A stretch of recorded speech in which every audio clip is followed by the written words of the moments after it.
The Dreamers by P.E. Rowe.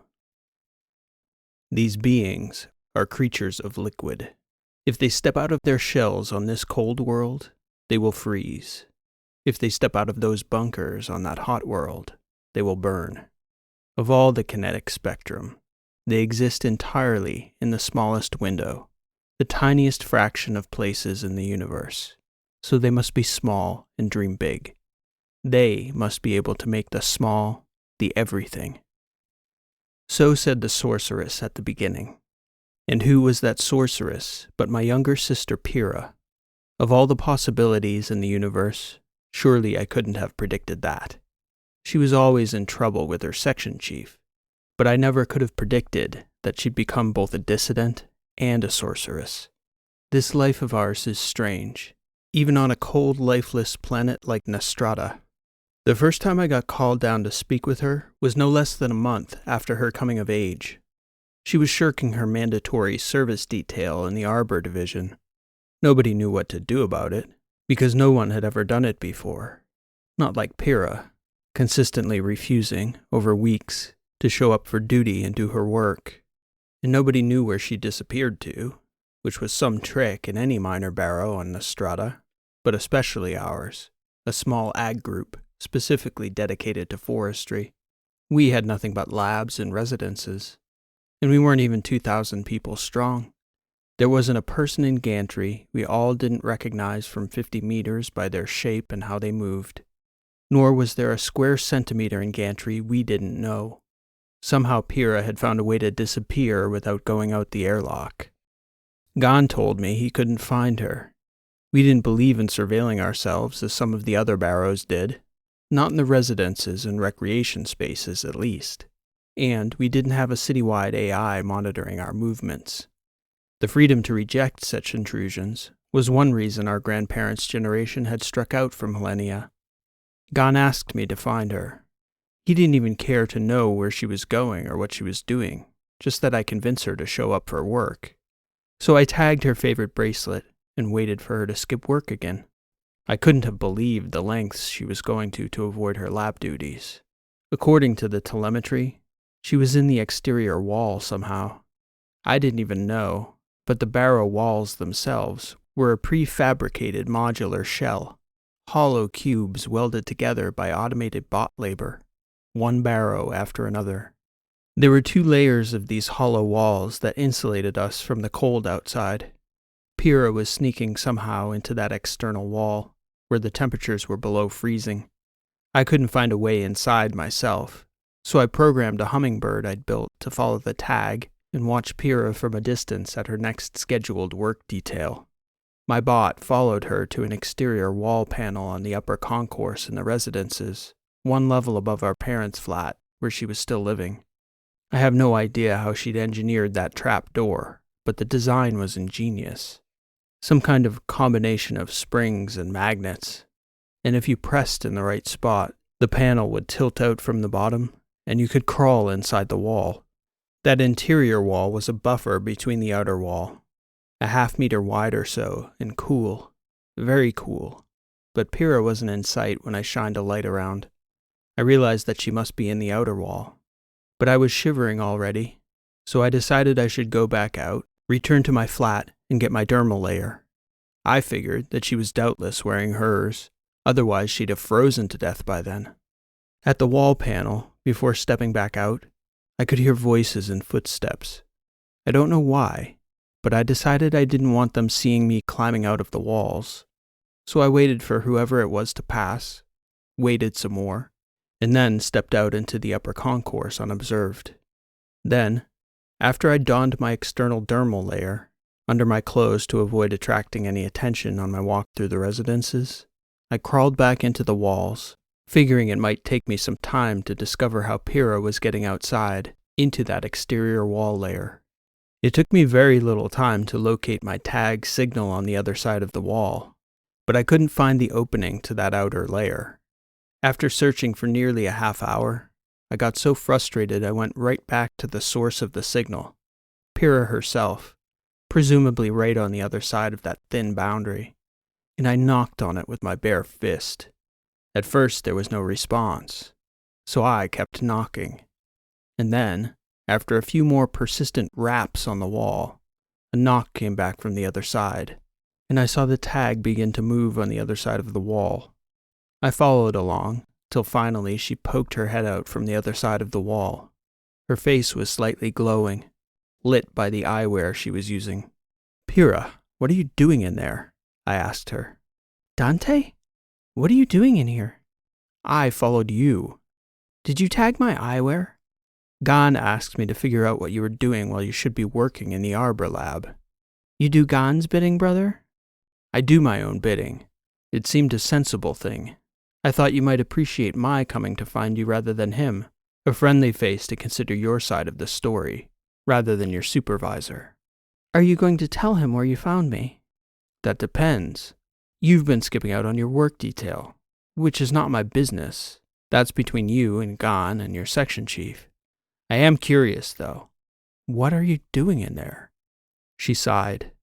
"I'm creating the world we're going to live in. Myself and my people. Writing the construct. The program will create the rest." "Your people? What people? What world? What are you talking about?" She shook her head. "Go home, Dante. I shouldn't have said anything. I should have known this would be too much for you." "I'm just asking questions." "Not now. I'm busy. I'll come see you when I've got some time. For now, please just let it go. If Gan asks, tell him you couldn't find me. Or better yet, tell him to come find me himself." "You're going to catch cold out there," I said. "I haven't yet," she replied. "Besides, I have a lot to prepare for. I'll need to get my body used to the cold." And she unceremoniously popped her head back into the outer wall, shut the little hatch she'd squeezed herself through to get out there, and slapped the panel shut behind her. Creating a world, I thought. Writing her world, I think she'd said. That was an unfathomable thought for me at that time. But so too was the thought of my sister as a sorceress, or the sorceress as she would come to be. That was my first sign of it. Pyrrha disappearing into the walls. It was nearly a week before she finally came to me. Gan was impatient, even as I told him exactly what she told me.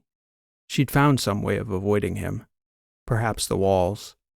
Our parents seemed to have no idea any of this was going on. I was alone in my little flat on the dormitory wing over the atrium, for the unmarried adults. Pyrrha should have been moving in as well, but without Gan's approval, it was not a forthcoming move. I told her as much when she knocked. She pushed past me into my dorm room, gesturing for me to shut the door behind her. "A kingdom like this? I'd be a fool to pass that up, wouldn't I, brother?" "When you have an entire world at your disposal, I suppose not," I joked. She nodded as though it was so. Not a joke at all. She sat on the stool at the foot of my bed. I sat down across from her on my one chair. She turned to look at me sideways, her hands clasped together in her lap. "Because people accept the society they were given, they don't reject their roles," she began. "To some degree that's wise. One must at least be slightly arrogant to reject the society that raised them wholesale. But I don't do it lightly." "You're rejecting society? What do you mean? Rejecting the Barrow? Nostrada as a whole?" She shook her head. No, it's bigger than that. The entire premise. Our foundations, back to Charis, back to the columns. Everyone has simply accepted that we have a human destiny, and that this human destiny must take a certain shape. I simply reject that shape outright. If it means I spend the rest of my life making frozen tree clippings for some future generation to plant 100 years from now, so some future generation can breathe the oxygen those trees expire 1,000 years after we're dead, I reject that plan. "You have a different plan?" I asked her. "I've had a different plan for ages now. Since we were young. I just didn't know how to do it. I spent a lot of time formulating. I need time to put it into practice. There are others in other barrows who are joining me. There will be more off-world once word gets out." "What are you doing, Pyrrha?" "I'm creating a virtual universe, Dante. Something more beautiful than this dead rock, this hideous shoebox of a structure. This life, Our ancestors didn't struggle so we'd have to live like this. We might as well be slaves. That's an extreme position, I said. Who is oppressing us? Our parents love us. We have friends who care about us. If you feel so strongly about it, you can petition the chief for resettlement. Helenia, maybe even Iophos or Athos. No one is keeping you here. They imprison us here, she said, gesturing to her forehead. Here. The problem is the body. Prison for our consciousness. We are higher beings than this vessel can hope to express. That sure is a claim, I stated. A very large claim for someone fresh into her first occupational pairing. Clipping plants is not my occupation. I aim to free minds, Dante. I would free yours if you gave me a chance, brother. Pyrrha, you know how much I love you, and I would indulge you in almost anything. Except this, she interrupted. This, though, you haven't even begun to understand. I've thought this through far more than you know.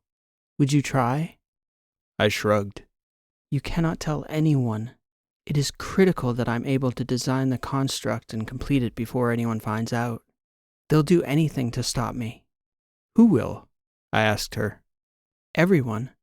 Every society in the battery depends on us still. They've set it up that way. Human labor. If people begin to reject their roles, and they will, then everything falls apart. This is the most dangerous idea in the galaxy. She handed me a file key and instructed me to never open it on a network device. She made me promise. Read it. Really read it, Dante. Open your mind and think it through. Don't reject it outright because it sounds heretical. We've been programmed to worship this flesh, and we've imprisoned ourselves in boxes like this barrow for that one foolish supposition. I implore you to try. I'll read it, Pyrrha, and I'll do my best to think it through.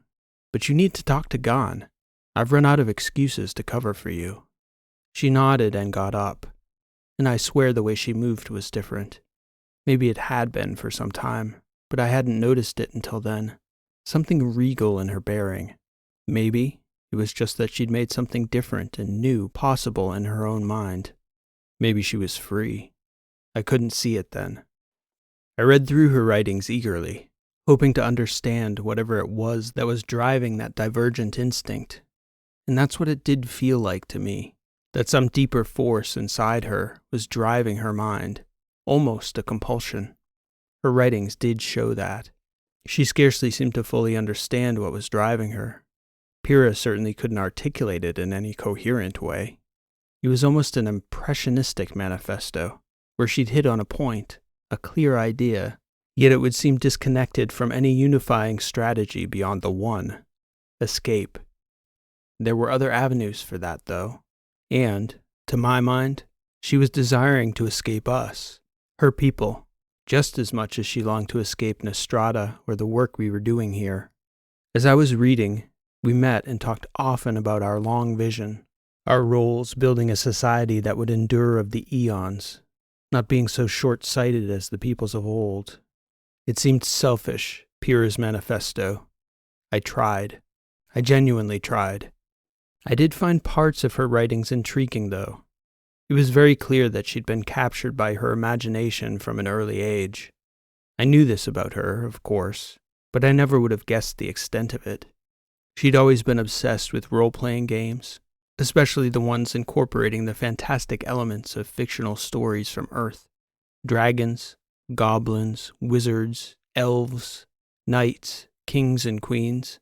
I remember how difficult it was to explain to Pyrrha when she was a child that an elephant and a tiger were real creatures, but that dragons and orcs were not.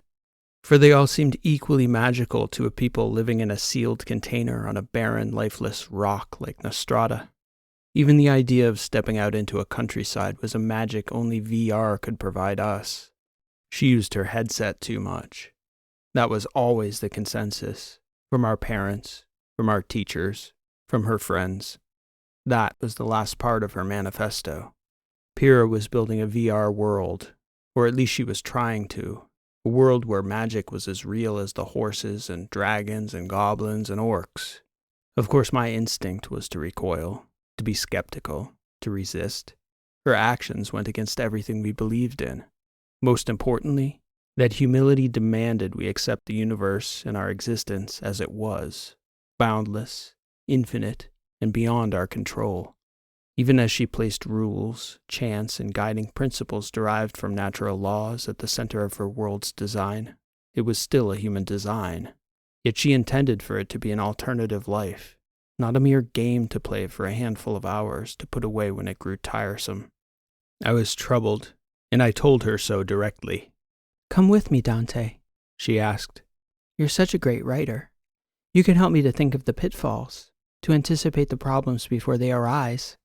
We have such a smart group, but you'd make us unstoppable." What if I want to stop you, Pyrrha? Understand us first. What we're doing is so deep. I feel like you need to understand that first. She offered to take me to a writing session. The only time that worked for us both was at night, a late Saturday. So I agreed to go with her, out into the cold outer wall. I promised to try and learn before exposing Pyrrha's plan. She met me late at night at my flat, dressed innocuously on the outside, but under her clothes was her dermal layer. She was fully prepped for many hours in the frigid air. "Bring your eyewear," she instructed. I got myself similarly dressed, and then she led the way to her secret door in the outer wall. "Why come in here?" I whispered as we crawled through the inner layer to the panel that opened to the cold outer wall. "You'll see, Dante," she answered. In her bag, she had magnetic clips, which she hung to 3 belts she had for both of us, 6 total, 1 each for the ankles, waist, and shoulders and head, so we could lie there, suspended almost weightless, horizontally in that inner space. Lying there like that, I felt cold for some time, shivering for a while, but Pyrrha directed me to control my breathing, calm my mind, focus on the space in front of me. And before me then was the world of the construct, the simulation for the writing program Pyrrha was running. It was mostly a blank white world with float screens surrounding us in all directions. They were divided into sectors. They had titles like place and setting, physical laws, evolutionary principles, biological life, rules of human action, magical violations, boundaries and limitations, scientific progress, philosophical underpinnings, contrary schools of thought, religious beliefs, the cosmic depths. I soon realized that she'd pulled these categories from thousands of role-playing life simulations as old as the gaming genre itself, a synthesis of stunning proportions. "Welcome to my dreamscape, Dante. This is what I've been doing, and not by myself, mind you." She opened the dialogue box, and I was able to see the 12 other pool participants on the construct at that moment. Pyrrha introduced me to all of them, and spoke about their specialties. I was half expecting them all to be young, inexperienced dreamers like Pyrrha, but most of them were 10 years older than I was. Engineers, division leaders, scientists with acclaim and gravitas, yet they all deferred to Pyrrha, the creative force, the sorceress they called her. We'd gone through introductions and begun to speak of the universe they were building in general terms. And suddenly I noticed I wasn't cold anymore. I wasn't even on Nostrada anymore. I was here, in the moment, in the construct, not even in the simulation yet. "Where do you think your skills might advance the project, Dante?" Pyrrha asked me. "More than anything, I love the natural world," I told her, "most especially animals." "We have a deep database," she replied. "I'd love to see what types of animals you could come up with, Dante. Creatures no one has ever seen before." It almost needn't be said that I was worlds more impressed by this showing than by Pyrrha's manifesto.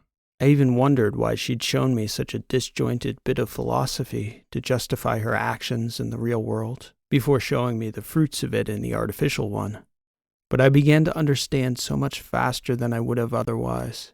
By the end of that first night, my own imagination had come alive as it seldom had in all my life. I was creating in a way I never could have imagined on Nostrada, and I hadn't even seen a single one of my creations spring to life yet. Pyrrha walked with me back to my flat in the early morning hours, so no one would see us out in the concourse sneaking around at that hour. I couldn't help but ask her when, if ever, I might see some of our work instead of the construct that was building it. Soon enough, Dante. That's the plan and the goal. We're building a world as real as our own, only we won't be limited to a life in a shoebox like this. We'll have a real world to inhabit.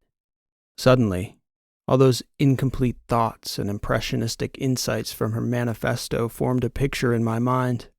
Of course, it was all so coherent, a philosophy as well as a concrete project, as well as a way of being. We were world building, and when we were finished, we would find a way to go live in that world we'd built. That part I didn't fully understand yet.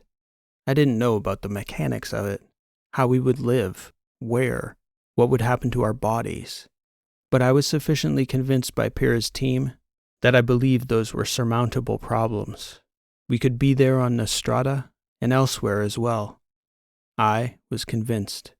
I still showed up to my work detail in the ag corner, managing the algal growth and hormone balances in the hydroponic solutions. The whole time, I was thinking of different types of animals, real and imagined, chimeras, evolutionary ancestors, starting points, branches, game theory algorithms I could run to diversify species from a template.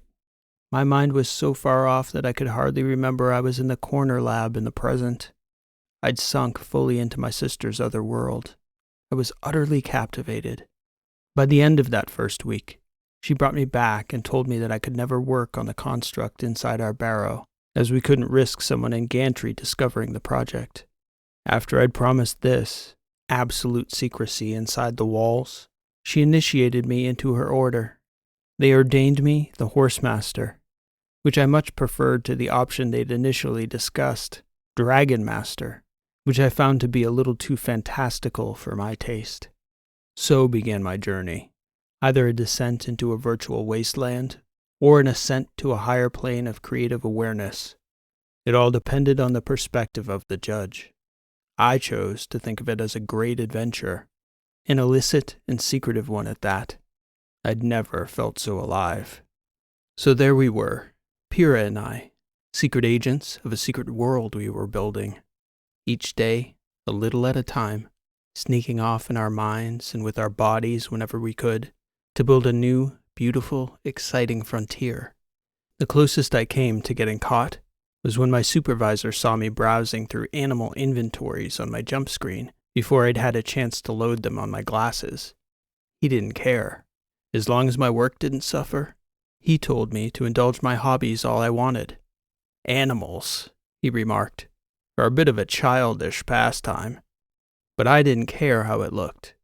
I wanted to populate Pyrrha's world with the most fascinating collection of fauna in the history of the universe, which would be some feat for a being whose ancestors came from Earth, planet of lightning bugs, woolly mammoths, cuttlefish, flamingos, and silverback gorillas, to say nothing of the dinosaurs, mega insects, and sea monsters of primordial times. I worked tirelessly to create, and when I wasn't creating, I was editing, filling in holes in Pyrrha's manifesto, breaking with millennia of materialist thinking. We could be more than we were in our physical reality.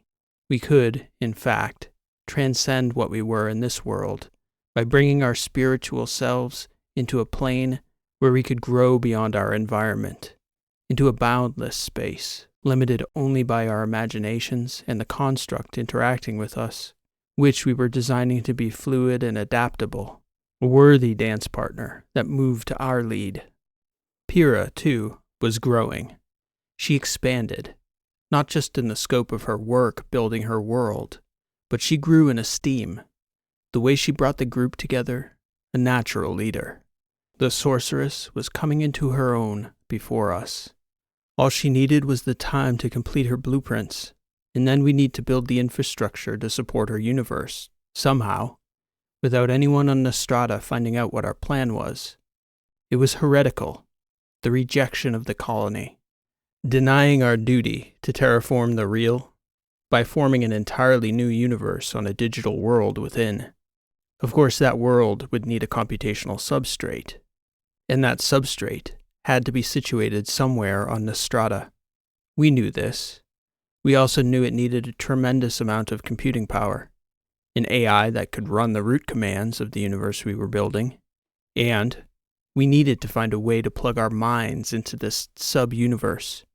And if we wanted to last for more than a day, we would have to figure out how to build the infrastructure that could support our bodies while we were whisked away, functionally catatonic in this world. These were substantial challenges. Pyrrha's team had talented minds who'd given those serious matters the serious thought required to solve them. Nostrada was littered with lava caves, many of which had been mapped from orbit and by drone when the planet was being surveyed for habitation. In fact, each of the burrows where Pyrrha had collaborators also had nearby cave systems that were suitable to adapt for habitation. So our engineers began plotting those adaptations. Others refined illicit neurotech, derived from ancient nanites that the humans of Earth had designed to interact directly with the brain. Where they'd found that tech was beyond me. My part in the plot to leave the barrows was to adapt hydrochemical nutritional units of earlier design, from the era of sleep stasis on interstellar voyages. We would not be entering stasis, exactly. More like a quasi-torpid hibernation. We would need to leave the cold pods every 50 hours or so to stabilize our body temperature, eat, tend to our hygiene, and sleep before returning to our virtual worldscape. This would allow us to keep our systems in a very slow progression, near 4 heartbeats a minute. Yet we would experience a much greater duration of time and heightened consciousness in the simulation. Our 2-day dives into the virtual world would seem like years to us, and our 10-hour recovery periods would find us outside that world for months of their time. If nothing, it was an ingenious form of life extension. Experientially, we would live lifetimes in a single year, and in our simulated world, we would see eons pass by during our natural lives. Pyrrha, the sorceress, would seem so for real in that new world. We would all be wizards, lesser gods, the immortals of myths and human eras long since past. Pyrrha and I began to fabricate equipment and hide it away in the walls. We had our cave system targeted and scouted. I was stunned at how easy it was. People in the barrow were even helpful, freely giving their time and allowing us to use equipment.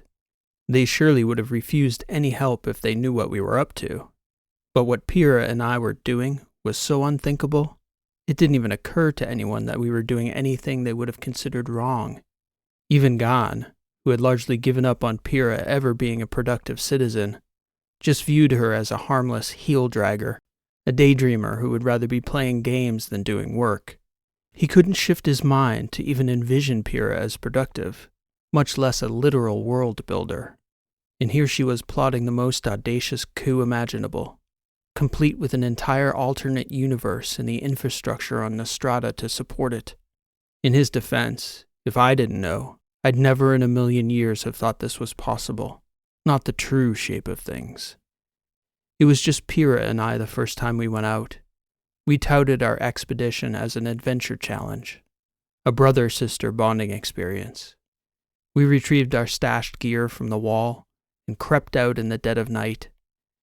The walk was long and cold.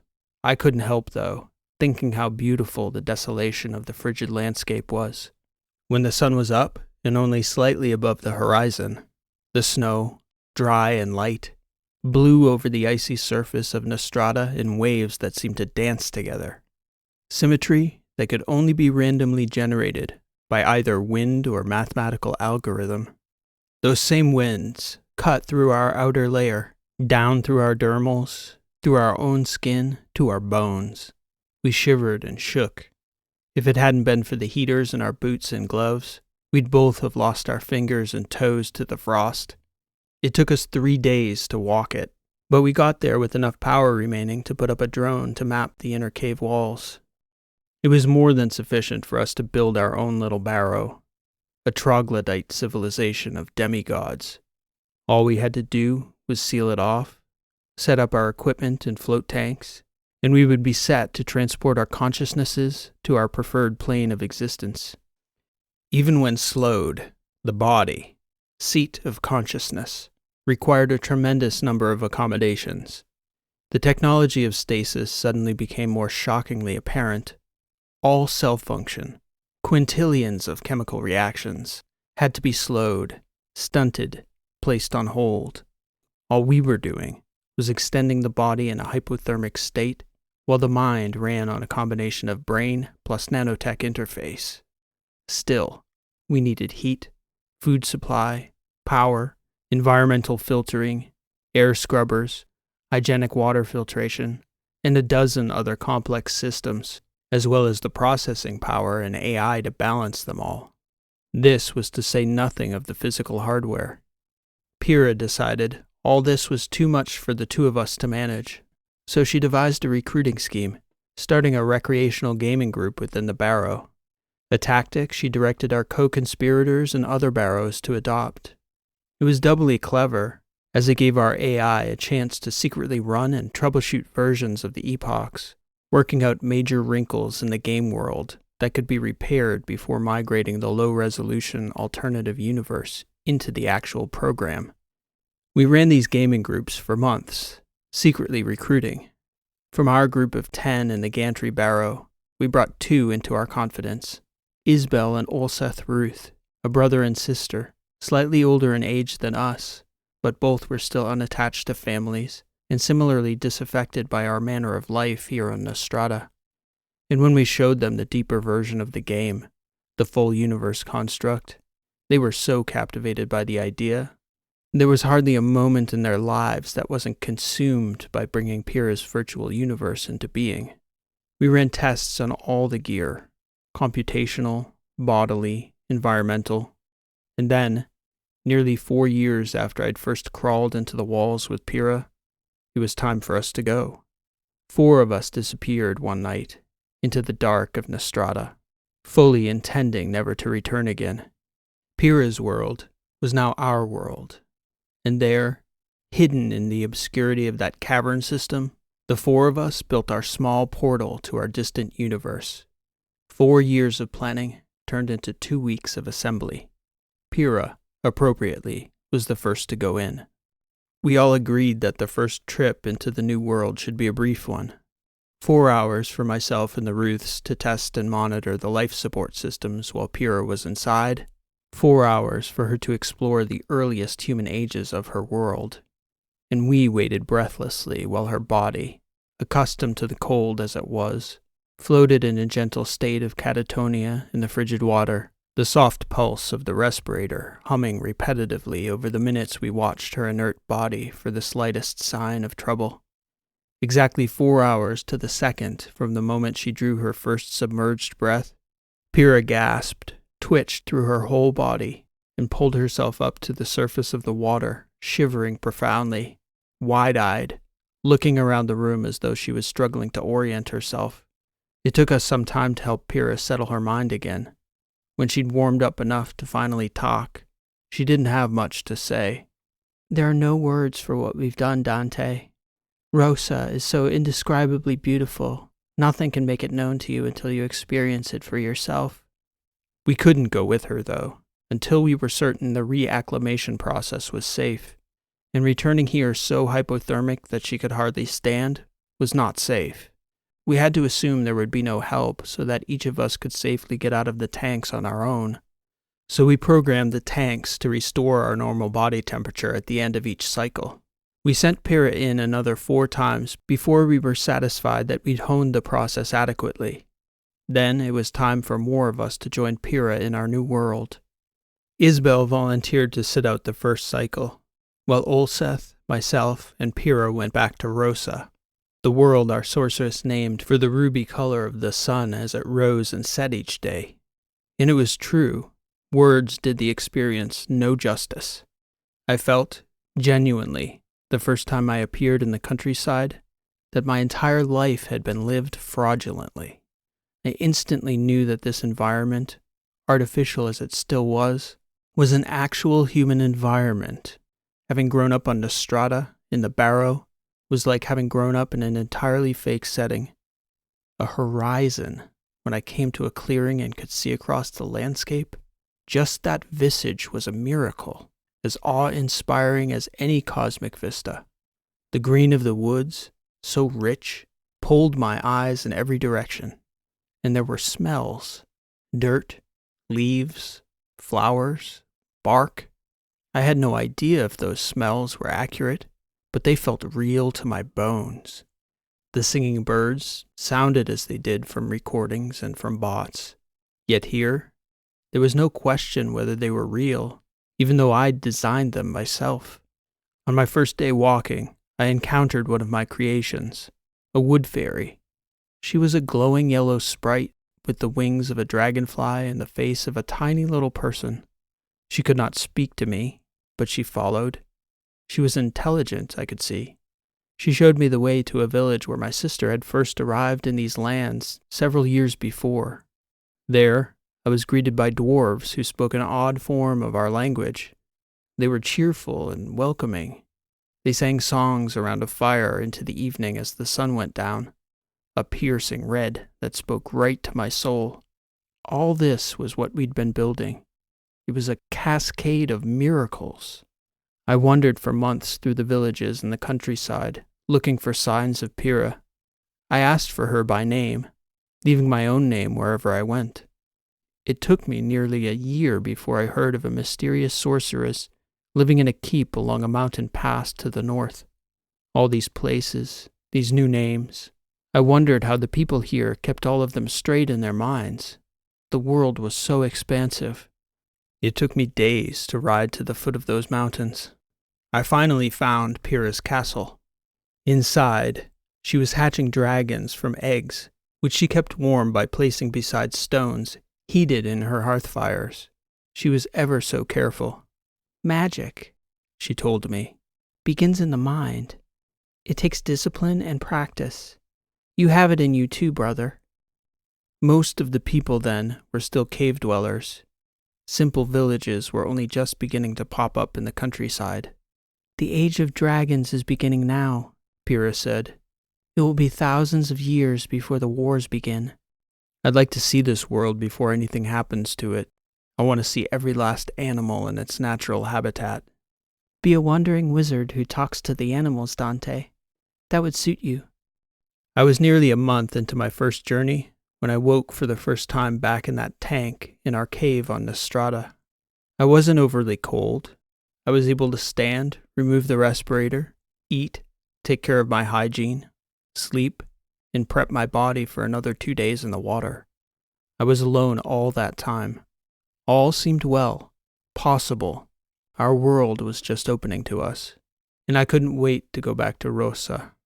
As soon as I did, I wandered far and wide, looking for signs wherever I went of our kind, the wizards, demigods, elven lords, sorceresses, and of course I documented every meaningful encounter I had with my animals. It didn't feel like a game. It felt like a life, an epic life, an adventure, a struggle, a joy no one on Nostrada had ever known. In my first decade wandering the countryside, I crossed paths with Isbel and Olseth Ruth, both of whom were learning magic, different kinds of sorcery, transmutation, flight, healing energy, manipulation of time and space. Isbel offered to tutor me. I politely declined and continued on my way westward into the drier flatlands. I wanted to meet my desert creatures and test my will against the heat of Rosa's red sun. In the desert, I met the first of our fellow travelers from another barrow, Miam Kern, a desert djinn and holy woman of the dryland nomads. She walked with me for months, showing me the animals in her domain, my animals in their proper setting. There were snakes and scorpions and dry dragons. There was even a sand hydra out in the looser dunes. It would burrow its way into the dunes and lie dormant for days, ambushing passing camels and even careless villagers. When there was water, there were flowers. At first, I didn't want to leave Miam. At the very least, I was infatuated with her. In truth, I thought there was much more. Go on, Dante, horse master of Rosa, Miam told me. We will be here in this place through the ages. There is so much to explore. Perhaps someday we can explore some of it together, I said as we parted. "I like that very much," she told me. I knew her from the working group before Rosa, yet neither of us ever referred to that prior life beyond our names. To her I was the master of animals. To me, she was the green djinn of the desert, just as she was to her people. In my third awakening, I crossed with Isbel. I'd never seen her so invigorated. It seemed to us as though ages had passed on Rosa, yet we had hardly been a week in the water. "I feel I understand humanity," she told me. "I feel as though I am becoming something wiser. I cannot say." I feel it too, I told her. I cannot wait to return. I spent decades wondering. The others, I suspect, were playing at some game, consolidating strength in the tribes of humans and dwarves and elves, building alliances, raising dragons, learning magic. I merely wanted to bear witness. That was far more than enough for me. That, and my visits with Miam, green djinn of the desert. She walked now with a phalanx of stone guards, statues that would spring to life when she was in the mood to threaten or terrify visiting dignitaries, uppity villagers. Miam made the mistake once, during one of my sister's visits to see me, of bringing two of her guards to life as a show of her power. Pyrrha turned down her nose at Miam, as if to ask whether there was any question about her own power, and she blew them away with a single puff from her pursed lips, like a child blowing out a candle on a cake. Two magnificent stone soldiers became sand in the wind, hardly a dusting on a dune. They played at things like this, while I marveled at the evolution of our creations. In there, Pyrrha was invincible. I suppose we all were. That was the first hint of unreality in Rosa for me. It was a faint hint in the back of my mind. Still, everything else was so blindingly miraculous. I couldn't see doing anything but carrying on. Miam and I continued to spend months together out in the desert. Then I would go on long journeys, sometimes to the glacial icelands of the poles, sometimes to the faraway islands. I would travel sometimes by ship, other times by horse, occasionally even by balloon, high above the clouds, Rosa's red sun illuminating our brilliant world beneath me. Every now and again, a dragon would poke its head above the clouds curiously, trying to climb to investigate me, circling for a time before deciding the odd round object was too high, too far into the upper atmosphere for its bulk to ride those thin winds. These early decades were the times.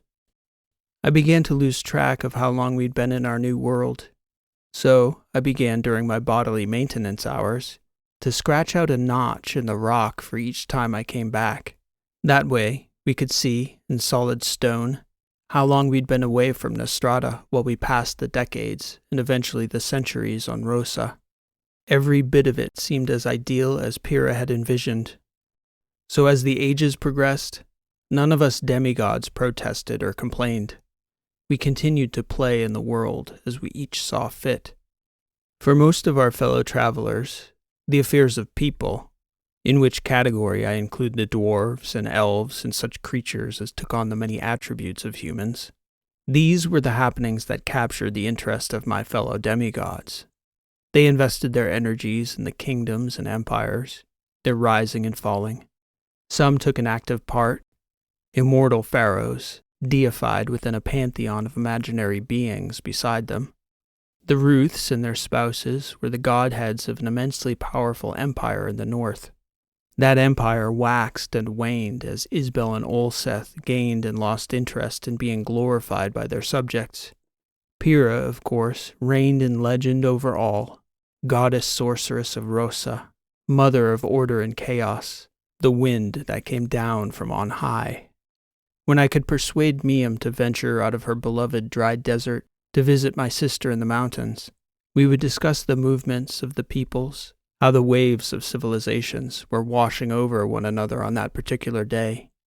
For hundreds and hundreds of years it went on like this, before the conversations began to echo and rhyme.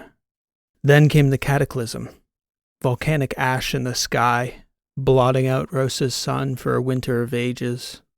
I saw many of my beloved creations perish, Unicorns and dragons suffocating and falling under the gray earth. These were sad times, dark times. And then it was spring again.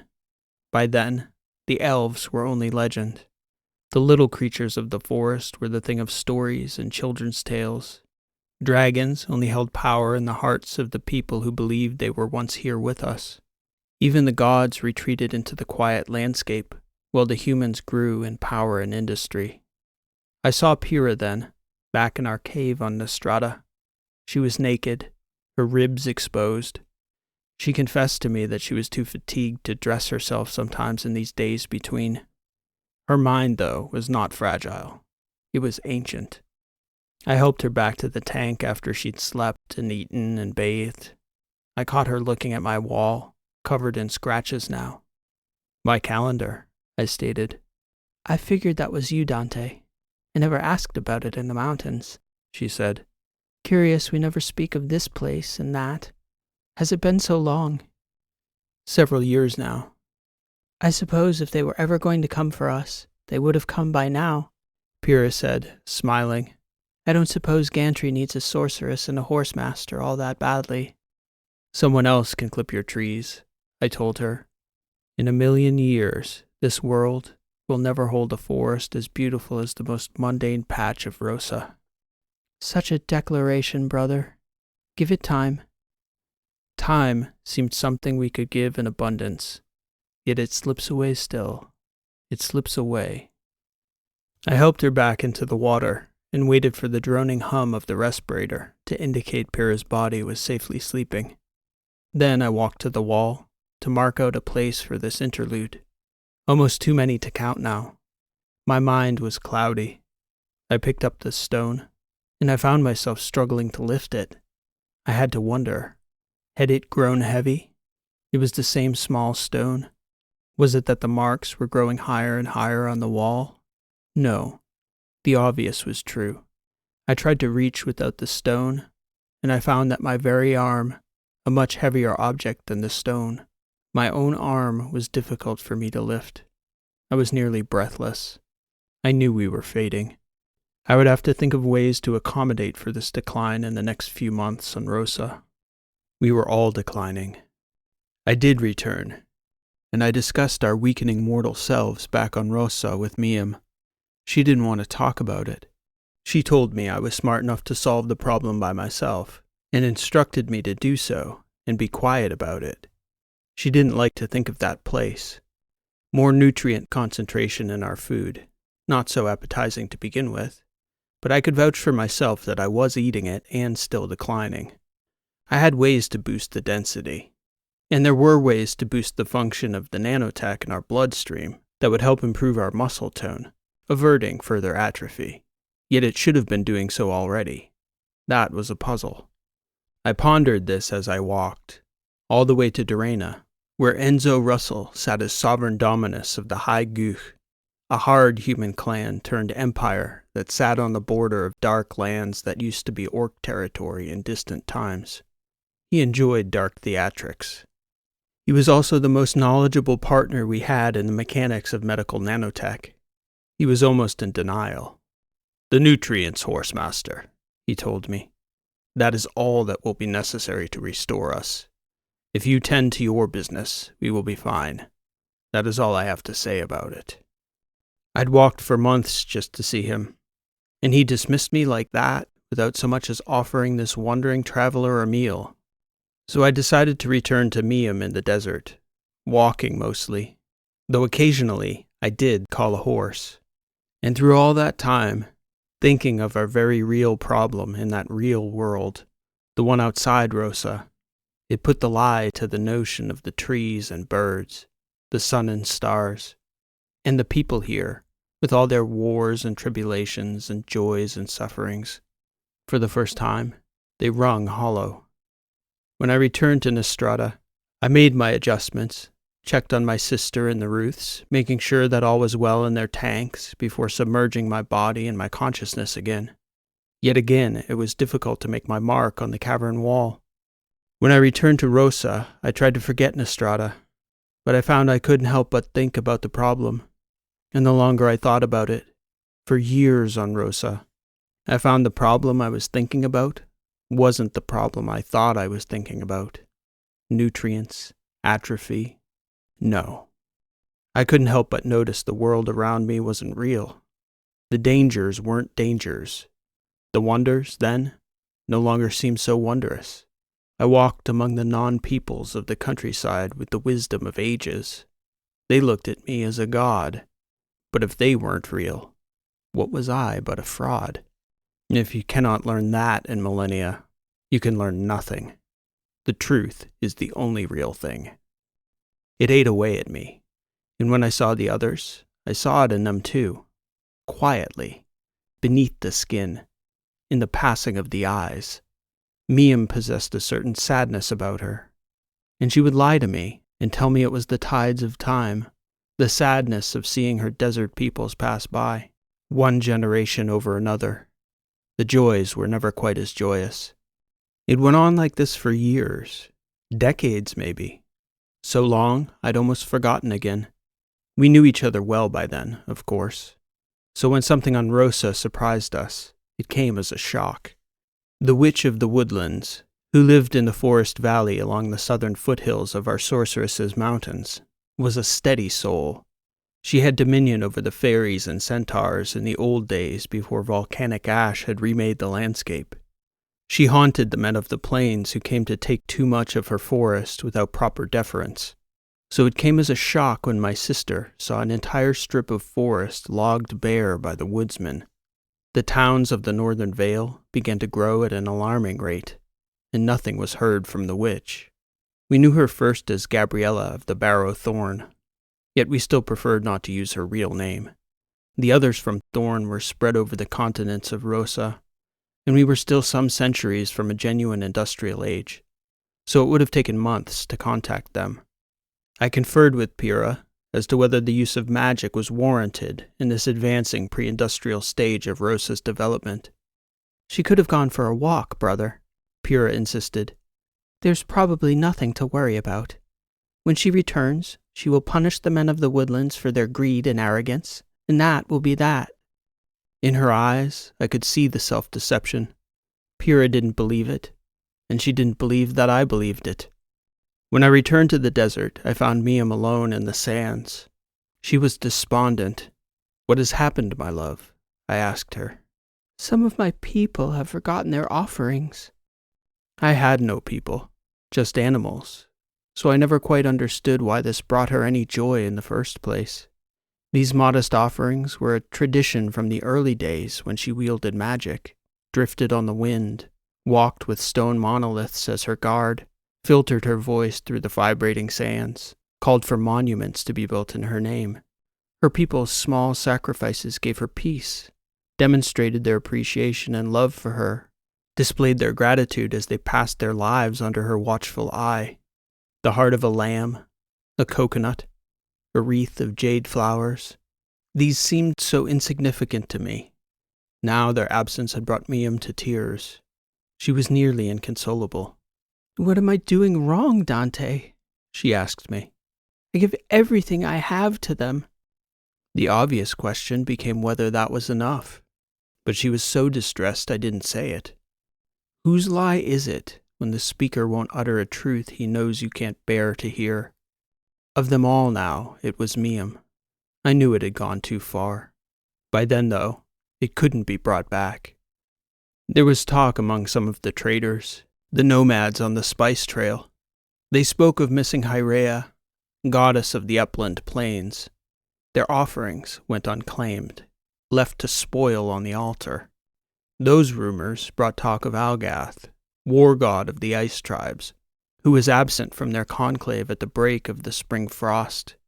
For 3 years now they'd seen no signs. I resolved to discuss it with my closest confidants, the Ruths and my sister. I found neither Isbel or Olseth in their homes or in the countryside nearby. The peoples were afraid. I remember vividly meeting a family on the outskirts of Haas, a tiny hamlet on the dirt road leading up to my sister's mountains. Their family was an ancient one. I'd seen their great-grandparents playing in those same woods, stretching back for hundreds, perhaps thousands of years. Even the children who'd never seen me before knew me by sight from the stories. "Horsemaster!" one of the children exclaimed, running off to the cottage to tell his parents. They all came out to see me. One of the old mothers began to weep at the sight of me. "I saw you pass by twice as a child," she told me. "I knew it was a lie. The parson has had a breakdown. He has gone into the hills. He says that the gods have abandoned us. I knew it was not so." I'm going to see my sister now, I told them. All will be well, here and elsewhere. When I climbed farther into the mountains, I found Pyrrha's keep abandoned. No people, only a few chickens and geese roaming about the upper court. The fires had long since faded out. Dust lay thick on the window panes. So I sat in Pyrrha's castle, meditating for months, waiting for her to return. And when she didn't return, I awaited mine. I thought again of Nostrada, of our real world, wondering what I'd find when I was called back again. Time had become a funny thing. Memory collapsed and expanded. Centuries and days. And suddenly, I was back in the water, cold, shivering, weak, and struggling to extricate my debilitated body from the water tank. I could taste the salt in my mouth. I rolled to my knees and swung my leg over the rim as I'd done hundreds, perhaps thousands of times before. I'd lost track, and counting all those lines on the wall no longer seemed possible. My mind was a haze, but I saw clearly then. As I took the respirator from my mouth, hands shaking, I saw clearly. Pyrrha was there, standing barefoot on the floor of the cavern, clutching Isbel by the shoulder. Isbel clung to the rim of her tank, barely strong enough to keep her head above the water, her eyes locked in sheer terror. How long those two had been there like that was impossible to know. It was a slow-motion life or death struggle that had been fixed in that position for years by Rosa's time. I moved as quickly as I could to intervene. With all the strength I had, we somehow managed to get Isbel out of the tank to the floor. From there, it was tragedy. My singular focus was Isbel, who was beyond exhaustion, hardly breathing. I hadn't seen her here in the cave in ages. She was waif-thin, gaunt, ashen, so near death that her eyes had widened to two great white, round jewels, shining and pure, fixed, statuesque. It was a shock when they did occasionally move, and for a moment I could see a glint of recognition in her. We tried for some time to get her to sit up, sip water, take a drink of nutrient fluid. Her heart rate was elevated, her pulse thready and weak. I was so occupied with Isbel, so frail, that in my foggy state, I hadn't even considered Olseth, who had also gone missing on Rosa.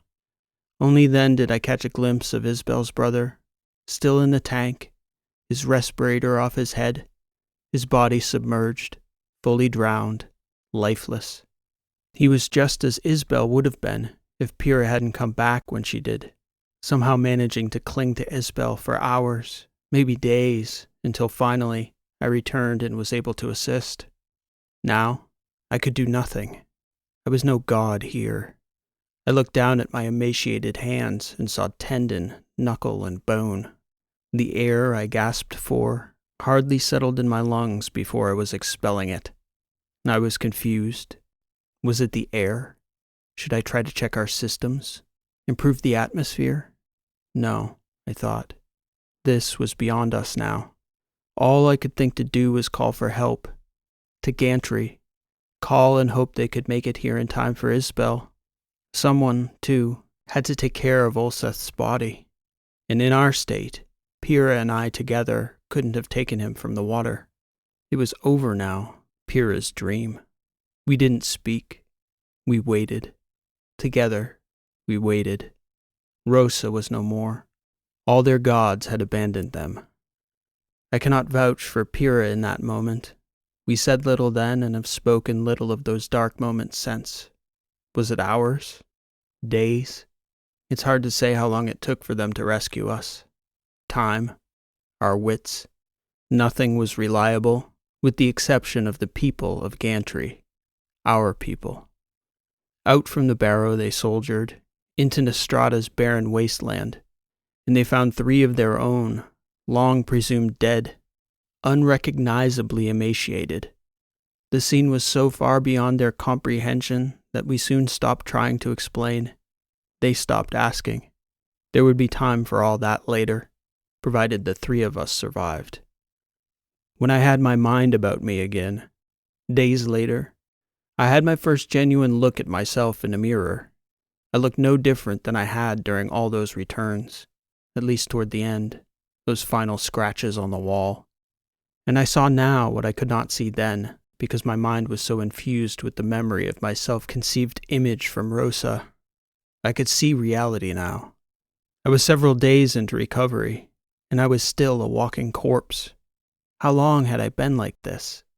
With my metabolism slowed to minimal function, as it had been, it's possible I had been standing at death's doorway for a year or more. So close, I only just kept from knocking. I remember sitting silently in the infirmary with Pyrrha when our parents came to see me, not her, just me. They were still suffering under the mistaken belief the peoples in the barrows held, that Pyrrha had been the leader of a vast and complex suicide pact. They had deduced this from the small pieces of her writings they found after we'd left. Our parents believed that I'd discovered the plot and set out after my beloved younger sister, perishing in the attempt to save her and the Ruths. The truth, as it so often is, was a hard pill for them to swallow, but I told it as best I could. Our vanishing, so foolish in hindsight, had been a tragedy across the barrows. They'd searched for months, hours upon hours of shifts poring over drone footage, scouring for traces in the dust that had long since blown off. It was the worst disaster in 2 generations on Nostrada. Now, our loved ones were forced to confront the real truth, that we'd grown so collectively mad with obsession by the time we left that we didn't once consider what they thought. We didn't, for a single moment, think about their grief. It wasn't exactly that our parents disowned us then, Pyrrha and me. It was more that they'd already long since mourned, made peace with our deaths. Seeing us again was almost like a strange alternative reality, especially in our emaciated states. We were gone from the barrows nearly 8 years. 47 of us survived and 9 perished. There was an inquest as soon as we were all well enough to travel.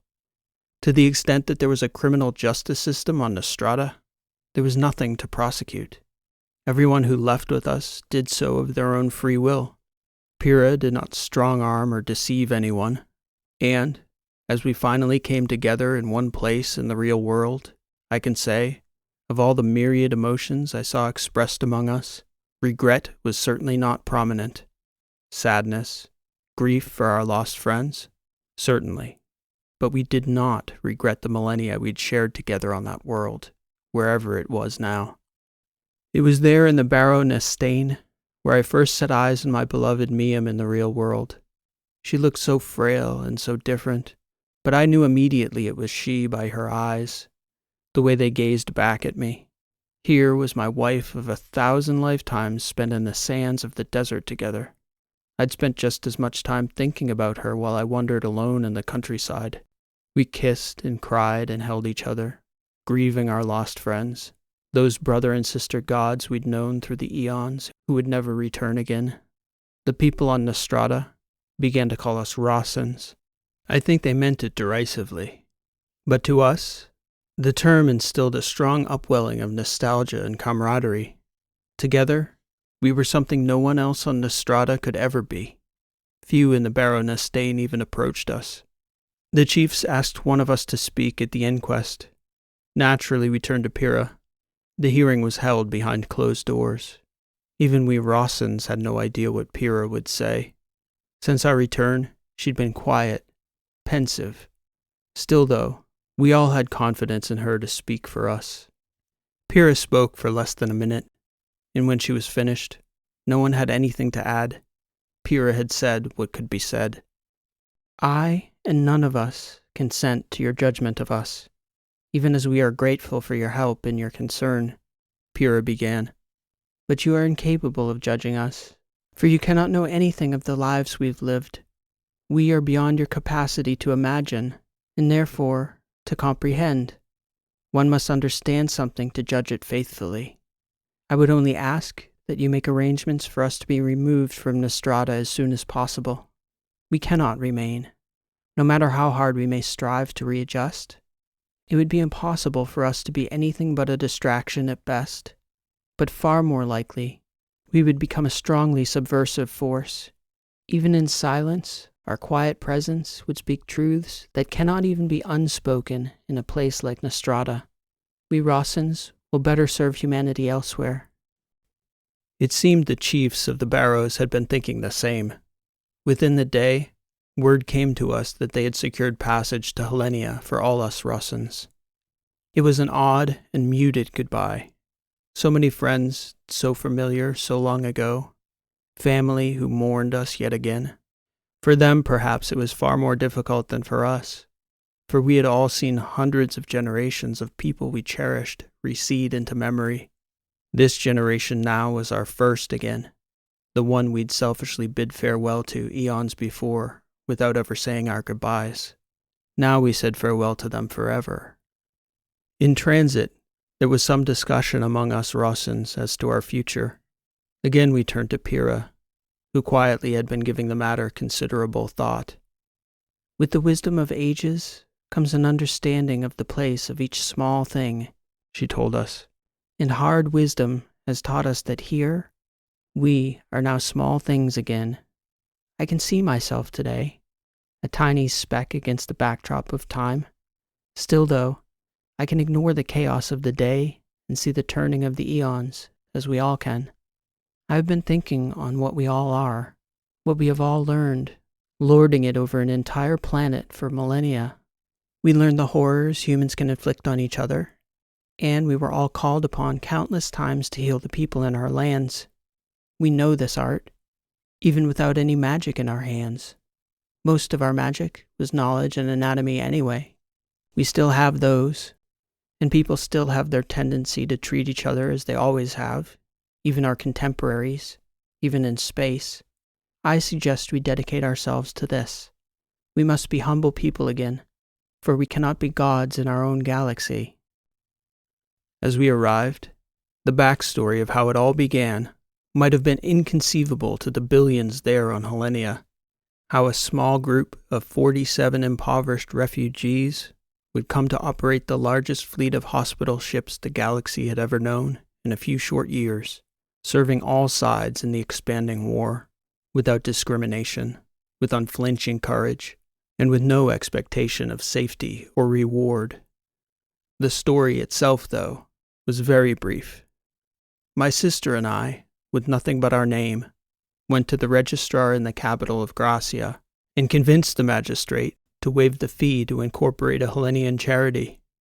She asked us what we would call such a volunteer medical relief organization. I suggested Rosa to Pyrrha. She reminded me that we'd left that world behind. We were just humble people now. The charity required 2 signatories on Hellenia. The registrar, reading both our names, mistook us for husband and wife.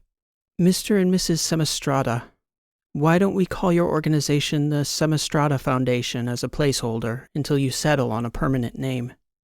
"That won't do," Pyrrha told her. "Semistrata is plural. This will be a singular institution with a singular mission. We should be called the Semistratum." The Dreamers. This has been an original story, written and read by P.E. Rowe. Thank you for listening, and I hope you enjoyed this story. If you're enjoying the channel and you enjoyed today's story, I'd humbly ask that you leave a like on today's video, as it helps the channel to grow and reach more sci-fi fans like you. It's great to be back on our weekly schedule after a week spent working on some important groundwork for growth. We'll have a lot to report on in the coming weeks, so stay tuned. Today I can report that I've just begun to upload stories to Twitter, and will slowly be bringing the catalog up to date over there. My new handle on X is @SciFiRow, So if you'd like to follow and grow with me there, I'd appreciate it. Also, for those of you who may be familiar with my Mechanics of Fiction channel, I'm putting the finishing touches on a craft talk for my story, The Vault. So if you're interested in fiction writing yourself, or maybe just hearing the thought processes that go into these stories, keep an eye out for that in the next couple days. There's also a complete lecture series for anyone who'd like to learn the nuts and bolts of fiction writing. I've also added a new topic poll for April. I'm a huge fan of the stories that come out of these polls, so I really appreciate your suggestions and votes, as they help to take the channel in interesting new directions. The next poll is live now over on the Community tab, so please get your vote in if you're so inclined. I've just finished writing last month's winner, Deep Space Assassin, which I'm excited to share with you next week. That topic was suggested by a regular listener, so if you have a topic you'd like to see turned into a story, leave it in a comment and we'll see if we can get it into the next topic poll. If you don't have a suggestion yourself but would like to participate in future polls, be sure that you're subscribed to the channel and have the notifications bell turned on so you can get notified when the topic polls go up. To close out the month, we'll have last month's audience topic poll winner, Deep Space Assassin, which will be out next week, March 21st, followed by the third episode of The Misfits this year on the 28th of March, and a new Heartsock story for the 4th of April on lunar mining. I hope you'll join us for those stories when they come out. Thanks for listening. This has been P.E. Rowe, and we'll see you next time.